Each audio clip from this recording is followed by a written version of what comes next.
Hello मेरे प्यारे साथियों, तो कैसे हैं आप लोग। उम्मीद कर रहे हैं बहुत अच्छे होंगे और आपकी पढ़ाई एकदम शानदार चल रही होगी। तो स्वागत है आपका रिकॉर्ड मेकर ऑफिशियल चैनल में। मैं प्रिंस सर एसएससी को लेकर के 40 वीडियो देने का वादा किया हूं आपसे। और आज मेरा जो वीडियो है वीडियो नंबर 28 है। 28वां वीडियो मैं अभी रिकॉर्ड कर रहा हूं आपके लिए। और मैं उम्मीद कर रहा हूं कि वीडियो नंबर 27 तक आप कंप्लीट करके मेरे सामने बैठे हुए हैं और लिख रहे हैं, अच्छे से बातों को समझ रहे हैं और अपने इम्पॉर्टेंट टॉपिक या फिर इम्पॉर्टेंट पॉइंट जो भी मैं लिखवाता हूँ उसको आप लगातार अपने कॉपी में नोट डाउन करते होंगे और उसको समय के साथ रिवीजन भी करते होंगे। ठीक है, तो जैसे कि आपको पता है आपके जो वीडियो में लास्ट वीडियो को जो मैं दिया था, लास्ट वीडियो में मैं आपको अप्रोच बताया था कि किस तरीके से आप बिना पेन चलाए बहुत सारे क्वेश्चंस को समझा सकते हैं। लेकिन मैं वैसा दो वीडियो, लास्ट का दोनों वीडियो मैं इसी टाइप से समझाया हूँ, लेकिन अब थोड़ा सा अप्रोच में चेंज करेंगे और बेसिक्स भी समझेंगे। मैं आज लिखूंगा। मैं कल के वीडियो से मैं ये समझाना चाहता था कि देखिए ऐसे भी क्वेश्चंस बन सकता है। ठीक है, तो चलता हूं मैं पहला क्वेश्चन पे। ठीक है, आपके लिए पहला क्वेश्चन ये है, ध्यान से सुनिएगा। लिखा गया है कि एक कार 60 किलोमीटर प्रति घंटे की गति से देखिए एक कार 60 किलोमीटर प्रति घंटे की गति से 1 घंटे तक, 70 किलोमीटर प्रति घंटे की गति से 2 घंटे तक और 50 किलोमीटर प्रति घंटे की गति से 5 घंटे तक चलती है। तो कार की औसत गति ज्ञात करें। देखिए भाई, जब भी आपको एवरेज स्पीड निकालना पड़ता है तो आपको पता है कि एवरेज स्पीड कैसे निकलता है। तो सर एवरेज स्पीड निकलता है, ध्यान सुनिएगा, मैं इधर लिख देता हूँ कि सर एवरेज स्पीड जो निकलता है वो होता है टोटल डिस्टेंस अपटा टोटल टाइम। तो एक बात बताइए, हमें टोटल डिस्टेंस कितना होगा इस बात को समझिए। हमें पता है कि 60 की स्पीड से अगर हम 1 घंटा गाड़ी चलाएंगे, देखिएगा, और यहाँ पे बोला 1 घंटा अगर हम गाड़ी चलाएंगे तो कितना किलोमीटर जाएंगे, 60 किलोमीटर। तो 60 किलोमीटर गया सर, फिर प्लस, और आगे बोला कि 70 की स्पीड से हम गाड़ी चला रहे हैं और 2 घंटा चलाएंगे तो कितना जाएगा, 70 दूना 140। तो सर 140 किलोमीटर जाएंगे। ठीक है, फिर प्लस। अब बोला है कि 5 किलोमीटर प्रति घंटे की गति से, ध्यान सुनिएगा, सॉरी 5 घंटे 50 किलोमीटर प्रति घंटे की गति से गाड़ी चलाएंगे तो 50 25 250 किलोमीटर जाएंगे। ये भी कर दिए प्लस, बात समझिएगा, और डिवाइड बाई। आपको पता है कि सर ये टोटल डिस्टेंस हो गया और आपको पता है कि डिस्टेंस बराबर क्या होता है, स्पीड इनटू टाइम। इसलिए वहां पे लिखें, देखिए यहाँ पे डिस्टेंस बराबर जो होता है स्पीड इनटू टाइम होता है। ये बात को ध्यान में रखिएगा। मैं यहाँ पे दो बातें बता दिया आपको, एक एवरेज स्पीड बराबर टोटल डिस्टेंस बराबर टोटल टाइम और डिस्टेंस बराबर स्पीड इनटू टाइम। अब यहाँ पर होने के बाद आपको पता है कि सर टोटल टाइम कितना हो गया। सर 1 घंटा यहाँ पे है, सर यहाँ पे आपका 2 घंटा है, तो 2 1 3 घंटा हो गया सर। यहाँ पे सर 5 घंटा है, तो टोटल सर 8 घंटा हो गया है। न सुनिएगा, 8 है तो 8 से भाग कर देंगे। अब चलते हैं यहाँ पे, हमें पता है कि 140 और 60 200 200 200 400 450 डिवाइड बाई 8, 450 डिवाइड बाई 8। 8 से जब हम भाग करेंगे, ध्यान सुनिएगा, इसको काटिए कितना से, 8 से डायरेक्ट काटेंगे क्या, चलिए 8 से डायरेक्ट काट देते हैं। तो सर 8 छक 48 नहीं, 8 7 56 जाएंगे, सॉरी 1 मिनट, 8 चौका 32, 8 बजे 40, सर 8 बजे 40 जाएंगे, 8 छक 48 जाएंगे सर, 56 समथिंग आंसर आएगा। 56 समथिंग सर यहाँ पे है। कोई दिक्कत है क्या? अगर आप पूरा सॉल्व करना चाहते हैं तो देख लीजिए, 56.25 आ जाएगा आपका, कोई दिक्कत नहीं है। कोई दिक्कत तो नहीं है आपको? मैं आगे चलो, चलता हूँ मैं आगे। तो दूसरा क्वेश्चन पे चलते हैं। उम्मीद करते हैं कि पहला क्वेश्चन आपको समझ में आया होगा। एक और बात, पहला क्वेश्चन जैसे आप समझे हैं तो एवरेज स्पीड का बात है, तो एवरेज स्पीड का कुछ और बात को आप जान लीजिए। अब एवरेज स्पीड में नई बात जानना क्या है, ये बात को समझिएगा। देखिए कभी भी क्या होता है कि 2 पॉइंट फिक्स होते हैं। अगर बोलेगा कि एक्स की स्पीड से इधर से गया कोई व्यक्ति और वाई की स्पीड से आया है सेम डिस्टेंस को, तो एवरेज स्पीड बराबर क्या होता है, एवरेज स्पीड बराबर क्या होता है, 2xy divide by x plus y. अगर आप मेरा वीडियो लगातार देख रहे होंगे तो ये बात का फायदा होगा, वरना फायदा नहीं होगा। ठीक है, दूसरी बात, एक और एवरेज के बारे में बताते हैं कि अगर कोई व्यक्ति है सेम डिस्टेंस को 40 किलोमीटर प्रति घंटे की स्पीड से जाता है, 40 किलोमीटर प्रति घंटे की स्पीड से जाता है, 50 किलोमीटर प्रति घंटे की स्पीड से जाता है, 60 किलोमीटर प्रति घंटे की स्पीड से जाता है, तो इसका आप क्या करेंगे, एलसीएम लेकर के यहाँ पे क्या आता है जी, ये डिस्टेंस आता है। बात समझिएगा, यहाँ पे डिस्टेंस आता है और 3 है तो 1 2 3 से गुना कर देता है। ठीक है, और यहाँ पे जो भी टाइम आएगा, इस एलसीएम को जब इससे भाग करिएगा तो यहाँ पे टाइम आता है। यहाँ पे जो भी टाइम आता है उस टाइम से जब हम भाग कर देते हैं तो हमारा जाता है एवरेज स्पीड। याद करिए, ऐसा मैं बता चुका हूँ पिछले कुछ वीडियो में। अगर आपसे वीडियो छूटा हुआ है तो पीछे जाकर के वीडियो देख लीजिएगा। ठीक है, पहला क्वेश्चन मैं अब अच्छे ढंग से समझा दिया हूँ एवरेज स्पीड में, इससे ज़्यादा कुछ क्वेश्चन बनता नहीं है, तो मैं अब कुछ और बताने वाला नहीं। यहाँ पे देखिए बोर्ड मास का क्वेश्चन है और आपको पता है कि मैं बोर्ड मास का ऑलरेडी वीडियो बना चुका हूँ, तो अगर आप नहीं देखे हैं तो जाकर के बोर्ड मास का वीडियो देख लीजिएगा। यहाँ पे बोर्ड मास में हमें पता है कि सर बोर्ड मास में क्या होता है, सर लिखते हैं BODMAS BODMAS. Sir B for bracket होता है, ब्रैकेट 3 तरीके का होता है, देख लीजिए यहाँ पे ब्रैकेट 3 तरीके का होता है। O फॉर ऑफ, ऑफ का मतलब क्या होता है, सर डी फॉर डिवाइड होता है, M for multiply, A for addition, S for subtraction. इन सभी बातों को आपको ध्यान में रखना है, ठीक है। अब ध्यान सुनिएगा, अब ऐसा ही प्रोसेस चलता है, इधर से इधर की ओर जाता है, इस बात को बस ध्यान रखिए, ठीक। मैं इसको मिटाता हूं। आपको पता है कि सर अगर ये प्रोसेस है तो हमारे पास जो क्वेश्चन दिया है सर, क्वेश्चन ये दिया है, सुनिएगा ध्यान से, कि 8 में से 7 घटेगा तो सर ये वाला 1 हो जाएगा। सर 12 गुना 1 करेंगे तो सर ये वाला पूरा 12 हो जाएगा, ठीक है। सर 78/6 करेंगे तो कितना में कटेगा जी, 6 का 78 होता है, याद रखिएगा। तो सर यहाँ पे 13 हो जाएगा। सर यहाँ पे जब 13 हो जाएगा, 13 + 12 करेंगे तो ये टोटल सर हो जाएगा, जो ये टोटल यहाँ तक देखिएगा, ये कर्ली ब्रैकेट है, 13 12 25 हो जाएगा। क्या यहाँ तक आपको बात समझ में आ रही है? हाँ, हमें पूरा विश्वास है कि आपको यहाँ तक बातें समझ में आ रही होगी, ठीक है। अब चलते हैं यहाँ पे, बात समझिएगा। जब हमें पता चला कि सर ये 25 हो गया तो यहाँ पे सर 90/5 है तो 18 × 90 होता है। सर अब 18 में गुना करेंगे 25 से तो 18 × 25 मेरा आंसर हो जाएगा। तो 18 में आप 25 से गुना कर दीजिए तो 18 × 90 के 0 हासिल 9, 18 × 36 36 और 10 46, यानी कि यहाँ पे हो जाएगा 45, यानी कि 450 मेरा आंसर ए हो गया, ठीक है। ये बात को समझ करके आप क्वेश्चन बना सकते हैं। लेकिन अगर आपको टाइम बचाना होगा तो क्वेश्चन कैसे बनाएगा, थोड़ा सा सोचिए, बात समझिए मेरा, ये तो बेसिक बात बता रहा है। लेकिन जब आपको टाइम बचाना होता है तो भाई आप इस तरीके से बनाते हैं क्वेश्चन को। देखिएगा ध्यान से, 1 मिनट मैं आगे बढ़ा दिया हूँ क्या, पीछे चलते हैं प्लीज। देखिए मुझे अगर टाइम बचाना होता है तो मैं देखता है कि सर 90/5 है, यहाँ पे 18 था, कुछ भी होगा वो 18 का मल्टीपल अर्थात 9 का मल्टीपल होता। 9 का मल्टीपल जब हम ऑप्शन चेक करते हैं तो 5 4 9 8 ये नहीं होगा सर ये वाला नहीं होगा। 6 4 10 3 13 सर ये भी नहीं होगा। सर 6 4 10 12 सर ये भी नहीं होगा। 5 4 9 1 ये तरीका है। अगर आप ये सब तरीके पकड़ने लग गए तो आप बहुत बेहतर स्थिति में आ जाएंगे, ठीक है। ये बार बार चेंज क्यों हो जा रहा है भाई, कुछ ना कुछ हो रहा है गड़बड़ी, है ना। चलिए कोई बात नहीं, हम लोग 2 के बाद 3 नंबर क्वेश्चन पे आते हैं, ठीक है। 2 नंबर तक हम समझा चुके हैं। तीसरा नंबर क्वेश्चन जो कह रहा है आपका, ध्यान से सुनिएगा। 1 मिनट वेट, यहाँ पे कुछ है, आ गया भाई, 1 मिनट सॉरी। देखिए यहाँ पे क्या बोला है कि जब संख्या, 1 मिनट, यहाँ पे लीजिए रेड, यहाँ पे लीजिए ब्लैक, ठीक है। चलिए, बोला है कि जब संख्या 8651, 8018 और 7807 को सबसे बड़ी संख्या 1 से विभाजित किया जाता है तो प्रत्येक स्थिति में, ये लाइन समझिएगा, प्रत्येक स्थिति में शेषफल समान होता है तो x का मान ज्ञात करना। देखिए भाई, कभी भी प्रत्येक स्थिति में जब शेषफल समान वाला क्वेश्चन आ जाए तो आप कुछ मत करिएगा, ध्यान सुनिएगा। सबसे पहले क्या क्या लाइन, इस बात को लिखिएगा, बड़ी से बड़ी संख्या बोलेगा आपको, ठीक है। फिर बोलेगा कि प्रत्येक स्थिति में, ठीक है, प्रत्येक स्थिति में समान शेषफल बचता है। क्या बचता है? समान शेषफल बचता है। तो हम क्या निकालते हैं? एचसीएफ निकालते हैं। क्या निकालते हैं? एचसीएफ निकालते हैं। कब? पहले इन संख्या को इसमें से इसको घटाएंगे, फिर इसको इसमें से घटाएंगे, फिर इसको इसमें से घटाएंगे और उन संख्याओं का अंतर निकालते हैं, ठीक है। तो देखिएगा यहाँ पे पहले 8651 में से 8018 घटाई, सर 11 में से 8 घटा तो सर 3 आ जाएगा यहाँ पे। सर यहाँ पे 4 में से 1 घटा तो सर यहाँ पे भी 3 आ जाएगा। सर 86 में से 80 घटेगा तो सर यहाँ पे 6 हो जाएगा। सर 633 हो गया, कोई बात नहीं। हम यहाँ पे देखेंगे तो 8018 में से 7807 घटाएंगे, सर 8 में से 7 घटा तो सर यहाँ पे 1 आ गया। सर यहाँ पे 1 में से 0 घटा तो सर यहाँ पे भी 1 आ गया। सर यहाँ पे 80 में से 78 घटा तो सर 2 हो गया, 211 हो गया। अब यहाँ पे देखेंगे तो 8651 में से, देखिएगा यहाँ पे 8651 में से जब 7807 घटाइएगा तो सर 11 में से 4 घटेगा तो सर यहाँ पे, सॉरी 11 में से 7 घटेगा तो सर यहाँ पे 4 आ जाएगा।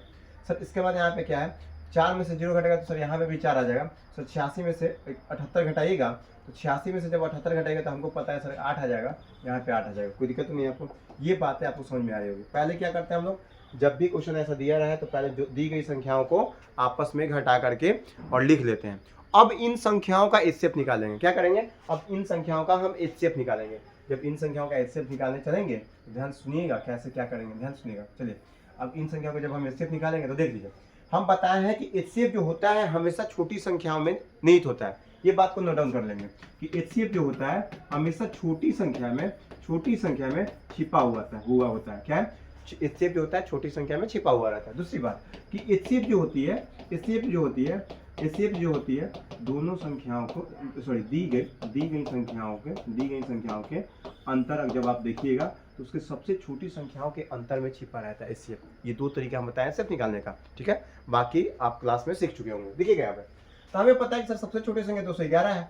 अगर ये 211 इसको भी काट दे रहा है, इसको भी काट दे रहा है और खुद भी कट जा रहा है तो वो एचसीएफ हो जाएगा। तो 211 से 211 कट जाएगा, 211 से 844 कटेगा 4 बार में, 211 से 633 कटेगा कितना बार में? 3 बार में, अर्थात मेरा एचसीएफ क्या हो जाएगा? 211। देखिए ऑप्शन नंबर 2। अब बहुत सारा बच्चा क्या करता है ना, ऐसे करने लगेगा कि सर 211 है, 211 का 633 से करते हैं सर, फिर यहाँ पे काट करके 3 बार में जाएगा सर, 633 है कट गया सर, 211 से फिर काटेंगे सर, 211 से सर फिर काटेंगे 844 को। भाई ये करते करते आपका समय निकल जाएगा। यही तो आपको टाइम बचाना है भाई। हाँ, आप इतने समझदार हैं।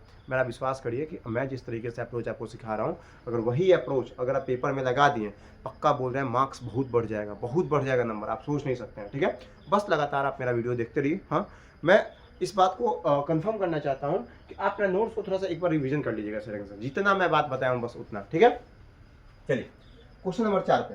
क्वेश्चन नंबर 4 पे देखिएगा क्या बोला है कि एक मूवी टिकट का वास्तविक मूल्य और वर्धित मूल्य का अनुपात 10:13। देखिए वर्धित मूल्य का मतलब होता है कि बढ़ा हुआ मूल्य। ठीक है, आगे बोला है मतलब पहले 10 था तो अब 13 हो गया, तो मूल्य कितना बढ़ गया, 3 बढ़ गया, कितना पे 10 पे बढ़ गया। इस बात को ध्यान रखिएगा, कितना बढ़ गया मूल्य, 3 बढ़ा है, कितना पे 10 पे।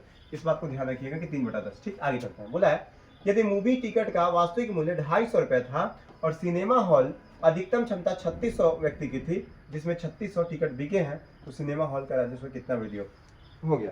देखिए भाई, बात है सिनेमा हॉल का। अभी आप फिल्म देखने गए होंगे बॉर्डर टू जब फिल्म देखने गए हैं तो यहाँ पे बात क्या आ गया कि 3600 टिकट बिक गया उस सिनेमा हॉल वाले व्यक्ति का, और बॉर्डर टू बहुत लोग देखने गया है। इस कारण से क्या हुआ कि रेट भी बढ़ गया, कितना से 3 से कितना पे, पहले 10 रुपया था तो अब 13 रुपया हो गया। बस समझिएगा मेरा बात।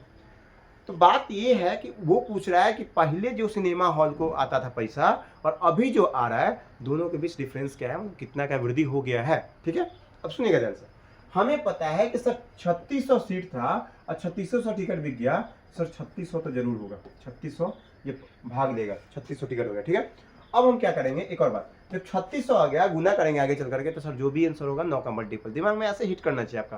तो 9 का मल्टीपल सर ये नहीं है, सर 9 का मल्टीपल ये भी हो सकता है, सर 9 का मल्टीपल ये भी नहीं है, सर 9 का मल्टीपल ये भी हो सकता है। अब देखिएगा बात को क्या होगा। बोला है कि जिसमें 3600 टिकट बिके हैं, तो राजस्व पूछा था, कोई बात नहीं, वृद्धि वाला मेरा क्या है, बोला है कि सर 3600 टिकट है, 3600 बिक गया।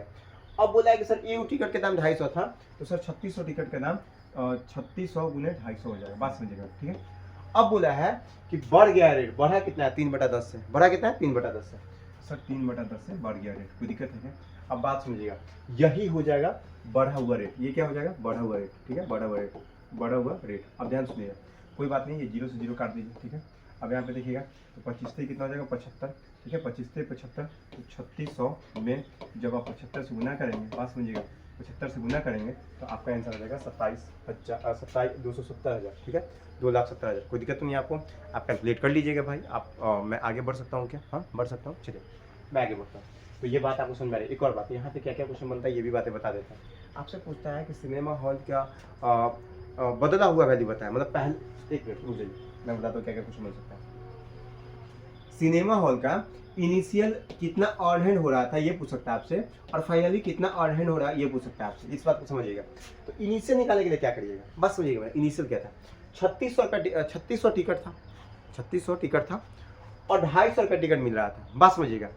और प्रत्येक, ध्यान सुनिएगा, 3600 टिकट था और 250 रुपये टिकट मिल रहा था। ठीक है, और क्या है, मान लेते हैं कि 10 रुपये टिकट मिले, क्या बोला कि 10 से 13 हो गया। अच्छा जी, तब तो थोड़ा सा यूनिट्स वाला बात आ जाएगा ना, यूनिट्स पे आ जाएगा तो कोई बात नहीं।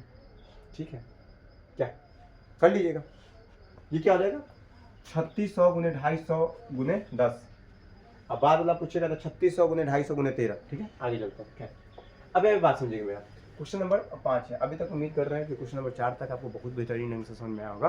क्वेश्चन नंबर 5 ये कहना है कि जब संख्याएं 7807, 8022 और 8667 को सबसे बड़ी संख्या x से विभाजित किया जाता है तो प्रत्येक स्थिति में समान शेषफल होता है, तो x के अंकों का योग ज्ञात करिए। बात समझिएगा जी, x के अंकों का योग, ये क्वेश्चन आप खुद से बताइएगा, बस हम समझा देते हैं कुछ चीजें।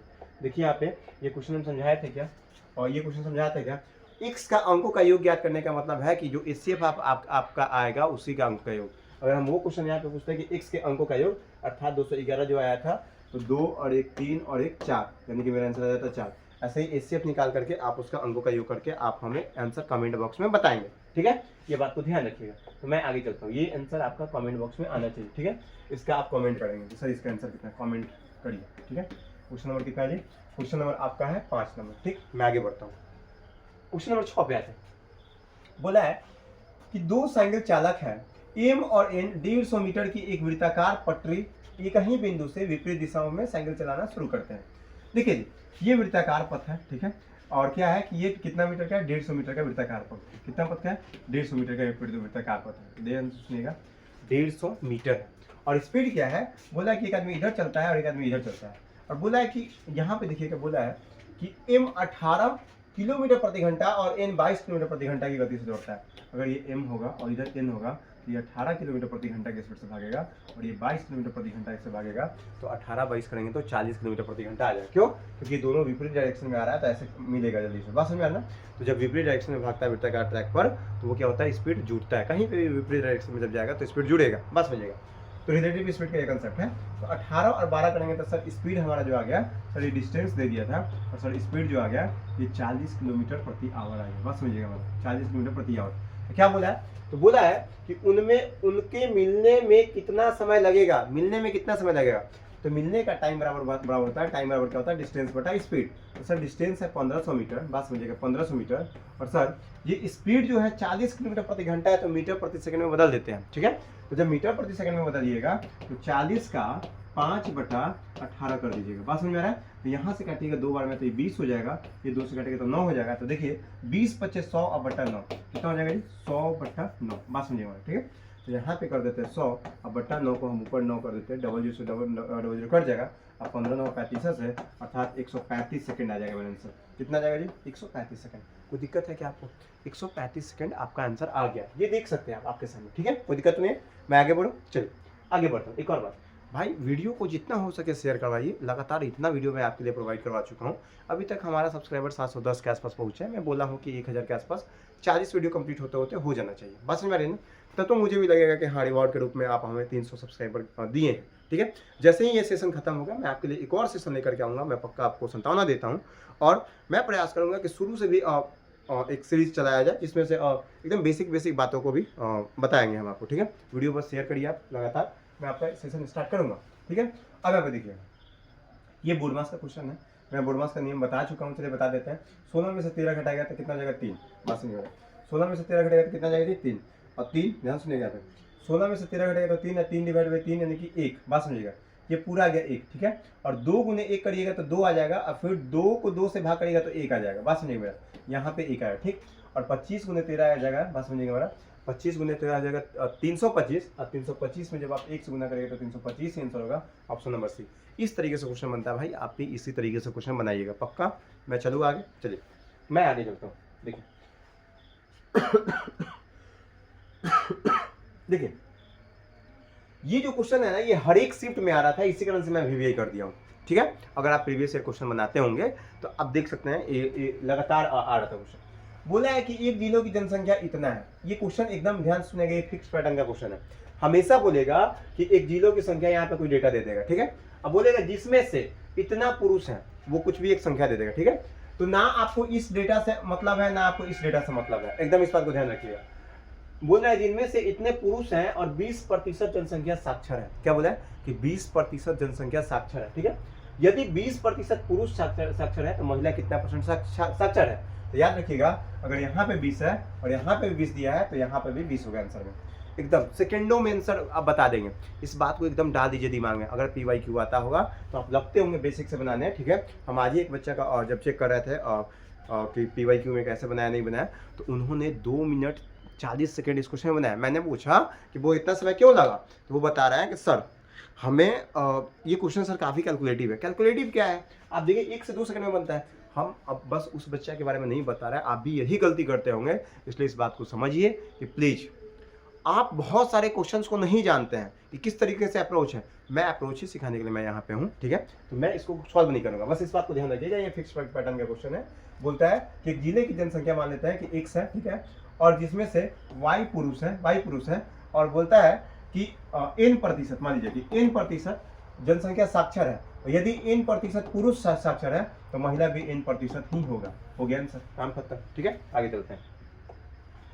आगे बोला है कि एक कक्षा के 26 छात्रों की औसत आयु 43 वर्ष है। ध्यान सुनिएगा, एक कक्षा के 26 छात्रों की औसत आयु 43 वर्ष है, ठीक। आगे बोला है यदि शिक्षक की आयु भी शामिल की जाती है तो पूरे समूह की औसत आयु 44 हो जाती है। तो शिक्षक की आयु ज्ञात करें। देखिए भाई, मास्टर साहब आए हैं तो वजन सॉरी आयु बढ़ा दिए हैं, यानी मास्टर साहब बूढ़े होंगे मेरी तरह। बात समझ में आ रहा है ना, हमारी तरह मास्टर साहब बहुत बूढ़े होंगे, पीट देंगे अगर बूढ़े बोल दिए। बात समझिएगा मेरा, हमारी तरह मास्टर साहब बहुत बूढ़े होंगे, ठीक है, हम बोल सकते हैं लेकिन आप नहीं बोल सकते हैं, ठीक है। देखिए तो अब क्या करना है भाई, यहाँ पे बताइए, बात समझिएगा। बोला कि एक कक्षा के 26 छात्रों की औसत आयु 43 साल है।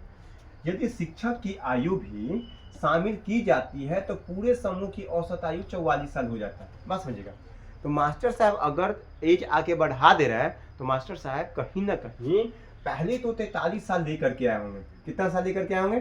43 साल लेकर के आए होंगे, प्लस और ज्यादा लेकर के आए होंगे। बस समझिएगा, पहले 26 आदमी था, पहले 26 आदमी था, और अब क्या हो जाता है, एक मास्टर साहब आ जाते हैं तो हो जाता है 27 आदमी। कितना आदमी हो जाता है? 27 आदमी। बात समझिएगा, 27 आदमी, ठीक। और कितना वजन बढ़ गया है, बात समझिएगा, कितना आयु बढ़ गया है, तो 1 से बढ़ा है, तो 27 में आप 1 से गुना करें तो 27 ही होगा। इसलिए हम 43 + 27 कर देते हैं, अर्थात 4 2 6 1 7, यानी कि मास्टर साहब का जो उम्र होगा वो 70 साल का होगा। मास्टर साहब कितने साल के बूढ़े हो गए? 70 साल के बूढ़े होंगे। कोई दिक्कत तो नहीं है आपको? हाँ, मैं आगे चलूँ क्या? हाँ, जब भी कभी भी याद रखिएगा कि कोई आदमी इंक्लूड होता है, देखिएगा यहाँ पे इंक्लूड होता है, ठीक है, इसको लिख दीजिएगा, ठीक है। बस में नया आदमी का क्वेश्चन आता है आयु पे, ठीक है, या तो आयु पर आता है या वजन पे आता है, दो तरीके का आता है, ठीक है, इस बात को ध्यान रखिएगा। या तो आयु पर आएगा या वजन पे आएगा। तो कभी भी आयु या वजन का क्वेश्चन आए, ठीक है, तो पुराना वजन होता है, याद रखिएगा, पुराना वजन होता है, ठीक। देखिए यहाँ पे पुराना वजन लिख दिया था या पुराना आयु लिख दिया था, एवरेज, ठीक है, प्लस, ठीक है। अब क्या है कि कितना बढ़ा या घटा, सॉरी कितना मैन हो गया आने के बाद, यहाँ पे मैन लिख दीजिए, कितना मैन हो गया, ठीक, और कितना वजन औसत से बढ़ा है या घटा है। तो अगर घटा होगा तो माइनस कर दीजिएगा, ठीक है, और बढ़ा होगा तो प्लस कर दीजिएगा, कोई दिक्कत तो नहीं है। और यहाँ पे लिखिएगा कितना बढ़ा है या घटा है, कितना, तो यहाँ पे 1 बढ़ा था इसलिए 1 से गुना कर दिया, कोई दिक्कत तो नहीं है आपको? मैं समझा दिया आपको, मैं आगे चलो नेक्स्ट। कोई दिक्कत तो नहीं भाई, ये प्लस का साइन मत मार लीजिएगा, आगे चलो। क्या आपको क्वेश्चन नंबर 10 दिख रहा है? हाँ, रॉडनी 153 कुर्सियां बेचता है और उसे 63 कुर्सियों के विक्रय मूल्य के बराबर, ये बात समझिएगा, विक्रय मूल्य के बराबर लाभ होता है, उसका लाभ प्रतिशत ज्ञात करें। पहली बार इस टाइप के क्वेश्चन में आप पेन चलाने का प्रयास मत करें, ठीक है, मैं बताता हूँ कैसे बनता है। कभी भी विक्रय मूल्य पे प्रॉफिट बोले तो क्या करिए कि एक बोलेगा 153 कुर्सियां बेचता है तो 153 कुर्सी है और 63 रुपये का फायदा हो गया। आप बात समझिएगा, नॉर्मल बोल जाके भाषा में समझाता है आपको। आप क्या किए, 163 कुर्सी बेच, सॉरी 153 कुर्सी बेच दिए। आप बोल रहे हैं ना कि सर 63 को कुर्सी का फायदा हो गया, तो अर्थात आपका पैसा लगा कितना पड़ता है? तो पैसा लगा था सर 153 में से जब हम 63 घटाएंगे तो सर 90 पर पैसा लगा था, ठीक है, 90 पर पैसा लगा था, ठीक है। तो आगे बोला है तो उसका लाभ प्रतिशत क्या था, बात समझिएगा हमारा, ठीक है। तो हमको बता दिया कि सर 90 का फायदा हुआ था, कितना में फायदा हुआ था? 63 को, 90 सीपी हो गया, ओरिजिनल सीपी हो गया कितना? 90, और कितना हो गया फायदा, कितना का था? 63 पे, ठीक है ना, एक्चुअल में। तो सर ये 7 से काटेगा, सर 9 से काटेगा तो 9 7 63, 9 दाके 90, 7/10 अर्थात 70% का आंसर हो जाएगा प्रॉफिट। कितना का प्रॉफिट हो जाएगा? एक्चुअल प्रॉफिट 70% का होगा, लेकिन वही ये सीपी पे दिखा रहा था शुरुआती प्रॉफिट, ठीक है। मैं आगे चलता हूँ, मैं देखिए क्वेश्चन नंबर हमारे सामने 12 नंबर है। मैं उम्मीद करता हूँ कि 11 तक आपको बहुत अच्छे ढंग से समझ में आ रहा होगा, ठीक है। एक और बात, आज सुबह में आपका वीडियो इसलिए अपलोड नहीं हो पाया था क्योंकि मेरा थोड़ा सा हेल्थ इशू गड़बड़ चल रहा है, हाँ दिक्कत है, इस कारण से मैं आपका वीडियो अपलोड नहीं कर पाया हूँ। और अभी जैसे मैं ठीक हुआ हूँ मैं आपके सामने हूँ, ठीक है, ऐसे करके। और इसके लिए थोड़ा सा सॉरी कि मैं टाइम पे वीडियो नहीं दे पाया, लेकिन लगातार मैं प्रयास कर रहा हूँ वीडियो देने का। देखिए यहाँ पे क्या क्वेश्चन नंबर 12, क्वेश्चन नंबर 12 क्या है, बोला गया है कि वरुण के पास 1230 है क्या रुपए है, वह इसे अपने पुत्र आशीष और अरुण में विभाजित कर देता है और उन्हें 5% की वार्षिक चक्रवृद्धि ब्याज दर पर निवेश करने को कहता है। मैं आपको बता दिया था इस क्वेश्चन के कंसेप्ट के बारे में पीछे चल करके, तो कॉपी नोट डाउन किया होगा, उसको पलट के देख लीजिएगा, ठीक है। बाकी मैं क्वेश्चन सॉल्व करता हूँ। फिर बोला है यह देखा गया है कि आशीष और अरुण को क्रमशः 11 और 12 वर्षों के बाद समान राशि मिलती है, तो वरुण ने अरुण को कितना धनराशि दी थी, कितना धनराशि दी थी। देखिए यहाँ पे बात भाई, बात कुछ ऐसा है कि वरुण है और ये वरुण जो है 2 लोगों को पैसा दे रहा है। किसको किसको? आशीष को दे रहा है और अरुण को दे रहा है। आशीष को दे रहा है और अरुण को दे रहा है, आशीष को दे रहा है, आशीष को दे रहा है और अरुण को दे रहा है। किसको दे रहा है? अरुण को दे रहा है। बात समझिएगा मैंने। तो आशीष, अच्छा आशीष गलत लिख दिया, कोई बात नहीं, मेरा मन नाउन है, सब सही है, इतना तो जानते हैं इंग्लिश। देखिए अब क्या है, बोला है कि यह देखा गया है कि आशीष और अरुण को क्रमशः 11 और 12 वर्षों के बाद समान राशि मिलता है। सबसे पहले इस बात को समझिए कि किसको ज्यादा टाइम मिला है, हम इस बात को समझाए थे। तो देखिए किसको मिला ज्यादा था? अरुण को ज्यादा टाइम मिला है। सर तो अरुण को ज़्यादा टाइम मिला तो यहाँ पे प्लस कर देता है। अब जिसको ज़्यादा टाइम मिलता है उसको कम पैसा मिलता है, इसमें बस इतना ही कंसेप्ट याद रखना है। तो रेट कितना है भाई, हम बोले थे कि रेट ध्यान रखने के लिए तो 5%, तो 5% रेट है, इसका मतलब कि 1 बटा कितना 20, तो 1 बटा 20 यानी कि सर 20 मिलेगा, 20 मिलेगा, सॉरी 20 मिलेगा इसको, तो 21 मिल जाएगा इसको। कोई दिक्कत है क्या? नहीं दिक्कत है। अब हमें पता है कि सर इनका टाइम का डिफरेंस जो है 11 और 12 साल का एक ही है, तो पावर हम एक करेंगे तो इतना ही रह जाएगा, और यही टोटल पूंजी हो जाता है सर। तो 21 और 20 जोड़ेंगे तो 41 हो जाएगा, और 41 का वैल्यू कितना दे दिया था, 41 का वैल्यू दे दिया था 1230, तो कितना गुना यहाँ पे आ जाएगा 30 गुना, कितना गुना 30 गुना। तो आपसे पूछा है कि वरुण ने अरुण को कितनी राशि दी थी, तो सर अरुण को कितना राशि दिया था 20 गुने 30 अर्थात 600 राशि दिया गया था। ठीक है, कितना राशि दिया था 600। अगर आपसे पूछेगा कि आशीष को कितना धनराशि मिला, तो आप क्या करेंगे कि 21 गुना 30 कर देंगे, यानी कि 630 मिल जाएगा। अगर आपसे पूछेगा कि अरुण को आशीष से कितना कम धनराशि मिला, तो 30 रुपये कम मिला। ये सब बातें को आप समझ पा रहे होंगे, है ना। मैं आगे चलो, इससे ज़्यादा कुछ क्वेश्चन नहीं बनता है। ये क्वेश्चन काफ़ी परेशान किया था बच्चों को, लेकिन अब हमारे बच्चे सोचते होंगे कि एकदम समझ में आ गया ना। चलिए नेक्स्ट, अब क्या बोल रहे हैं कि 6 सेंटीमीटर व्यास और 14 सेंटीमीटर ऊंचाई वाले बेलनाकार आयतन सेंटीमीटर ज्ञात करें। देखिए बेलन का जो आयतन होता है, मैं बेलन का अभी जाकर के घर पे, मतलब अभी बैठे हैं घर पे, नहीं विदेश में जाके पढ़ाई कर रहे हैं क्या, घर पे ही होंगे, तो बोल रहे हैं हम कि बेलन का पूरा फार्मूला, शंकु का पूरा फार्मूला 2D और 3D का भी रिवीजन करेंगे। जैसे अभी वीडियो रोक करके, अभी तुरंत वीडियो रोकिए, मेरा बात मानिए, ठीक है, क्योंकि आप हमारे स्टूडेंट हैं, हमारा हर एक बात मानते होंगे एकदम, हमको पूरा विश्वास है।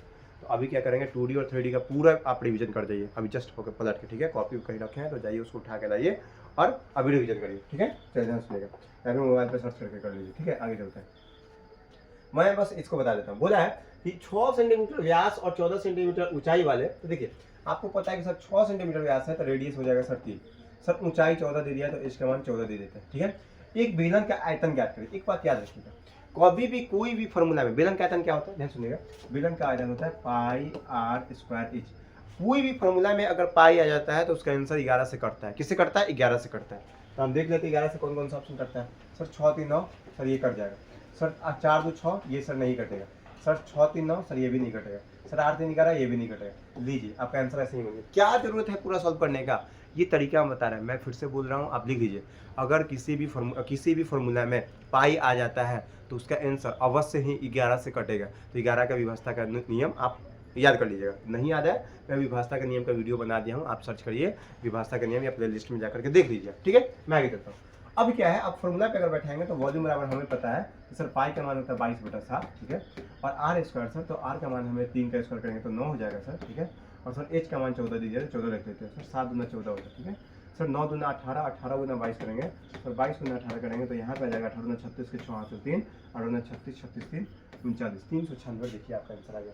ये क्वेश्चन क्यों सॉल्व करना है भाई, मैं आपको इसलिए सॉल्व करके दे रहा हूँ ना, ताकि आपको बुरा ना लगे। आप ऐसे कर लेते हैं, मुंह फुला लेते हैं तुरंत से, कोई भी बातों में एकदम पता नहीं क्या हो जाता है आपको। भाई नाराज़ नहीं होना है आपको, है ना, नाराज़ नहीं होना है आपको। सीखना है, समझना है, आगे बढ़ना है, लाइफ में बहुत आगे बढ़ना है आपको। मैं चाहता हूँ बहुत आगे बढ़ते हुए आपको देखना, ठीक है, तभी जाके मैं एकदम खुश होऊंगा, छाती चौड़ा करके चलूँगा, हाँ मेरा स्टूडेंट है, इस टाइप से बोल के। चलिए बात समझिए। क्वेश्चन नंबर 14, क्वेश्चन नंबर 14 क्या बोल रहा है सॉरी, कि ए बी सी एक कार्य को क्रमशः 15 दिन, 30 दिन और 40 दिन में कर सकता है। देखिए ए किसी कार्य को 15 दिन में कर लेता है, बी उसी कार्य को 30 दिन में कर लेता है, और सी इसी कार्य को 40 दिन में कर लेता है, ठीक है। अगर मैं इसका एलसीएम लूंगा, अगर इसका मैं एलसीएम लूंगा तो एलसीएम कितना हो जाएगा, एलसीएम बाद में लेते हैं ना, ताकि पूरा क्वेश्चन पढ़ लेते हैं। बोला फिर ए पहले दिन कार्य शुरू करता है और ए और बी दूसरे दिन कार्य करता है। बात समझिएगा हमारा, पहला दिन जो है वो ए कार्य करता है, दूसरा दिन जो है ए और बी दोनों कार्य करता है। बात समझिएगा, ए और बी दोनों कार्य करता है, ठीक है, दोनों कार्य करता है।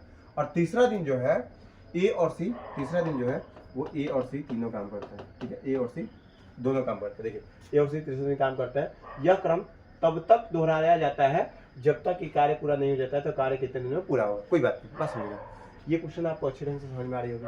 अब बात समझिएगा, टोटल वर्क निकालेंगे तो टोटल वर्क कितना हो जाएगा जी, 120 हो जाएगा सर। 15 8 20 से 3 चौका और 4 तिहाई। कोई दिक्कत है क्या? कोई दिक्कत नहीं है। हमें पता चला कि ए का एफिशिएंसी 8 है, बी का एफिशिएंसी 4 है और सी का एफिशिएंसी 3 है। हो गया, यहाँ तक बात समझने के बाद मैं आगे चलता हूँ।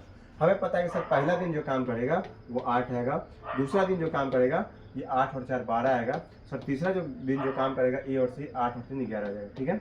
अब हम 12 8 20 20 और 11 31 सर 3 दिनों में जो काम हो जा रहा था वो 31 काम हो रहा था। क्या ये बातों को आप समझ पा रहे हैं? अब बात सुनिएगा मेरा। जब 3 दिन में 31 काम हो रहा है, ध्यान से सुनिएगा, जब 3 दिनों में 31 काम हो रहा है, हम कह सकते हैं क्या सर 3 3 9 9 दिनों में सर 93 काम हो जाएगा। कितना हो जाएगा? 93 काम हो जाएगा। कोई दिक्कत है क्या? 9 दिन में, 1 मिनट, 30 चौका, देखिए यहाँ पे क्यों नहीं किए, अगर 31 चौका करेंगे तो ज़्यादा हो जाएगा। बात समझ में आ रहा है ना, इसलिए हम 31 तय करें। अब देखिए बात समझ में आ रहा है, अगर मेरा काम जो होगा ये 9 दिन हो गया, 9 दिन से ऊपर चलते हैं तो सर 8 दिन प्लस ये है, यहाँ पे ये आंसर नहीं होगा। अब चलते हैं थोड़ा सा आगे देखते हैं, सर 12 से ऊपर नहीं होगा तो हमारे ख्याल से आंसर तो यहीं पे हो गया। देखिए कैसे, सर 12, अगर यहाँ पे 4 करेंगे, बस समझेगा मेरा, अगर हम यहाँ पे 4 करेंगे, देखिए चढ़ती 12, अगर यहाँ पे 4 करेंगे तो 4 एकम 4 चढ़ती 12, 124 हो जाएगा। काम तो हमको 120 से करवाना है, बस समझिएगा मेरा। तो 12 दिन में ही सर 124 काम हो जा रहा है, और मेरा यहाँ पे 12 दिन से ऊपर दे रहा है कि 12 से और लगेगा ज़्यादा, एकदम नहीं होगा। ये सर 12 से ऊपर 13 हो गया सर, ये तो और नहीं होगा। तो मेरा आंसर ऑप्शन नंबर ए हो गया। इस तरीके से आप अपना दिमाग यूज करके ऑप्शन काट करके आप आगे बढ़ सकते हैं। वरना अगर आपको बेसिक सॉल्व करना है तो चलिए मैं आपके साथ सॉल्व करता हूँ बेसिक की बात, ठीक है। अगर हमें पता है कि 9 दिन में 93 काम हुआ, बात समझिएगा, तो अगला 1 दिन और लेगा और 1 दिन में कितना काम हो जाएगा? 8 काम हो जाएगा, ठीक है। अब आगे चलते हैं, फिर 1 दिन और लेगा तो हमें पता चला कि सर 12 काम हो जाएगा, 1 दिन और काम लेगा तो 12 काम हो जाएगा। तो सर 12 8 20 और 9 90, यानी कि सर देखिए यहाँ पे 12 8 20 9 2 11 113 काम हो गया सर। कितना दिनों में? 11 दिनों में। सर 11 दिनों में 113 काम हो गया। अब हमारा बचा 7 काम, और ये 7 काम जो है कितना दिनों में होगा? देखिएगा यहाँ पे ए और सी मिलेगा तो 7/11 दिन में होगा, तो 7/11 दिनों में हो जाएगा, अर्थात 11/7/11 दिनों में काम कंप्लीट हो जाएगा। देखिए 11/7/11 दिन में काम कंप्लीट हो जाएगा। एक और बात, थोड़ा बैकग्राउंड से कुत्ता का बोलने का साउंड आ रहा होगा, कोई बात नहीं, आपके गांव घर में कुत्ता होता है, हमारे भी गांव घर में कुत्ता है। रात को मैं वीडियो बना रहा हूं तो होता क्या है कि रात को कुत्ते ही चकते हैं। देखिए ऐसा नहीं सोचना है, अगर आप रात को पढ़ रहे हैं तो ऐसा नहीं है, मैं आपको कुछ नहीं बोल रहा हूँ, या मैं पढ़ा रहा हूँ तो ऐसा नहीं है कि मैं खुद को बोल रहा हूँ। लेकिन ये सच बात है कि रात को वो कुत्ता देख रेख करता है अपने गांव का, समाज का, है ना। जैसे हम लोग अपना कॉपी किताब का देख रेख करते हैं कि नहीं हमारा कुछ अगर बढ़ना हो जाए, मैं आगे बढ़ जाता हूँ, है ना। तो आपको बैकग्राउंड साउंड से आपको दिक्कत नहीं होनी चाहिए। आप बहुत सपोर्टिव है हमको लेकर के, एकदम बैकग्राउंड साउंड आपके लिए कुछ कर ही नहीं सकते, हमको पता है ये बात। फिर भी मैं आपको एक खुश करने के लिए बोल देता हूँ कि क्या कहीं आपको दिक्कत ना हो जाए। कोई दिक्कत तो नहीं आपको? मैं चलूँ आगे? चलता है, चलिएगा। सॉरी, क्वेश्चन नंबर 15 है। क्वेश्चन नंबर 15 बोला है कि एक प्लैटिनम की अंगूठी का अंकित मूल्य इतना रुपया है, यह और यह 20% और 4% की 2 क्रमिक छूट पर बिक्री के लिए उपलब्ध है। प्लैटिनम की अंगूठी का विक्रय मूल्य क्या होगा? पास समझिएगा जी, कोई बात नहीं है सर। प्लैटिनम की अंकित मूल्य जो है अंगूठी का 52,300 रुपया, ठीक है। इस पर 20% का छूट दिया गया। तो 20% का मतलब होता है 1/5, एक मतलब कि क्या 5 में 1 का छूट, यानी कि 4/5 हो जाएगा इसका रेट। कोई बात नहीं, आगे चलो। अब क्या बोला है कि 4% की 2, देखिए यहाँ पे क्या बोला है, 20% और 4% की 2 क्रमिक छूट। क्या बोला है? 4% की 2 क्रमिक छूट का मतलब होता है, 4% का मतलब होता है 1/25, यानी कि सर 24/25 हो जाएगा। और सर एक और 24/25 हो जाएगा। यही लाइन क्या करता है, बच्चा लोग एक बार में पढ़ के और सॉल्व करने चल जाता है और आंसर नहीं आता है, यहाँ पे मिस्टेक होता है। तो मैं आपको मिस्टेक पॉइंट भी बता दिया कि बच्चे मिस्टेक करते कहाँ पे हैं। कोई दिक्कत नहीं है, मिस्टेक करते कहाँ पे, बात समझिएगा हमारा। तो अब बोला है कि प्लैटिनम की अंगूठी का विक्रय मूल्य ज्ञात करें, तो यही विक्रय मूल्य होगा, यही आपका एसपी होगा। कोई दिक्कत तो नहीं है। अगर आपसे पूछेगा कि कितना का डिस्काउंट दिया गया, तो आपको वही पता है कि यहाँ पे ये एमपी था, और एमपी में से जब घटाते हैं तो यही आपका डिस्काउंट हो जाता है। आप डिस्काउंट भी बता दीजिए। अगर आपसे पूछेगा कि डिस्काउंट प्रतिशत बताइए, तो सर डिस्काउंट प्रतिशत बराबर क्या होता है? सर डिस्काउंट बटा एमपी गुने 100, ये हो जाता है डिस्काउंट प्रतिशत। कोई दिक्कत तो नहीं है, आपका आंसर ये भी आ जाएगा। मैं पूरी बात बता दिया इस क्वेश्चन से, जितना भी बन सकता है। अब मैं आगे बढ़ सकता हूँ, इजाजत है? हाँ चलिए आगे चलता हूँ। क्वेश्चन नंबर, अब मैं बढ़ूंगा जब, तो क्वेश्चन नंबर आ जाएगा 16 नंबर। जब आप क्वेश्चन देखेंगे तो बोला है कि, देखिएगा ध्यान से, एक दुकानदार एक वस्तु को 540 रुपये में खरीदता है और 10% के लाभ अर्जित करने के लिए उसे वस्तु के क्रय मूल्य, वस्तु को किस मूल्य पर बेचना चाहिए।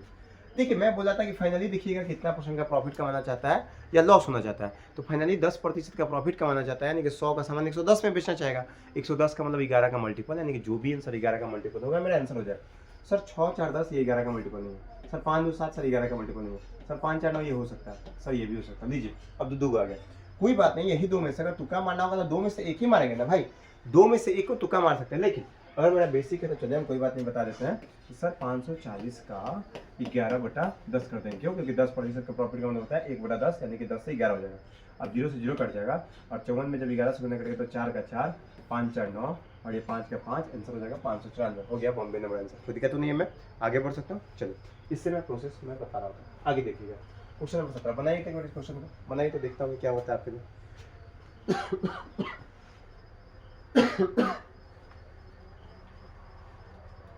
चलिए सॉरी कि मैं बार बार बीच में खांस रहा हूँ, मैं पहले भी इन्फॉर्म कर चुका हूँ आपको, लगातार मेरा तबीयत अभी कुछ दिनों से ख़राब था, है ना, तो थोड़ा सा अभी क्लास भी नहीं ले रहे हैं ऑफलाइन, 2 दिनों से क्लास लिए ही नहीं। चलिए अभी क्या है आपका क्वेश्चन नंबर 17 था, बोला है कि किसी वस्तु पर कार्य करने वाला बल उसके द्रव्यमान के समानुपाती होता है। यदि 2 किलोग्राम द्रव्यमान वाले वस्तु की गति करने के लिए 10 न्यूटन की बल की आवश्यकता है, तो 5 किलोग्राम वस्तु की गति करने के लिए कितने बल न्यूटन की आवश्यकता होगी। देखिए ये आप सोच रहे हैं फिजिक्स का है, इसका आंसर डर भी गया होंगे क्वेश्चन लेकर के, लेकिन आपको सिंपल सोचना था कि अगर 200 ग्राम को धकेलना है तो हमको 10 पावर चाहिए, बात समझिएगा। तो एक को ढकेलने के लिए कितना हो जाएगा, 5 पावर चाहिए। तो आपको बोलना है कि 5 किलोग्राम का वजन को ढकेलने के लिए कितना चाहिए, तो सर 5 का हो जाएगा 25 न्यूटन का बल। कितना न्यूटन का, 25 न्यूटन का बल। यहाँ पर 25 आंसर हो गया। क्यों? क्योंकि न्यूटन में ही आंसर देना था। मैं आगे बढ़ूँ, चलता हूँ मैं। बहुत ईजी क्वेश्चन था, कई दफ़ा आप क्वेश्चन देख करके घबरा जाते हैं, नहीं बनाए रहते हैं, इसका आंसर डर जाता है। कोई दिक्कत नहीं है। चलिए क्वेश्चन नंबर 18 है, बोला क्या है कि 450 मीटर और 350 मीटर लंबी दो ट्रेन क्रमशः 80 किलोमीटर प्रति घंटा और 110 किलोमीटर प्रति घंटा की गति से एक ही दिशा में चल रही है। एक ही दिशा में चलने का मतलब होता है कि सेम डायरेक्शन, देखिएगा यहाँ पे, इसका मतलब ये फिगर समझ में आ गया। विपरीत दिशा में चलने का मतलब होता है ये वाला हो जाता है। एक ही दिशा में स्पीड घटता है और विपरीत दिशा में स्पीड जुड़ता है। ये सब बात आप नोट डाउन कर लेंगे, कोई दिक्कत नहीं है। ये क्या है, ये स्पीड के बारे में बताया, ठीक है। डिस्टेंस हमेशा जो होता है वो जुड़ता ही है, चाहे वो विपरीत दिशा में है चाहे वो एक ही दिशा में जाए, कोई दिक्कत नहीं है। मैं आगे चलता हूँ। मैं जब आगे बढ़ूंगा ध्यान सुनिएगा, स्क्रीनशॉट ले लीजिए वरना बाद में दिक्कत होगा, ठीक। चलता हूँ।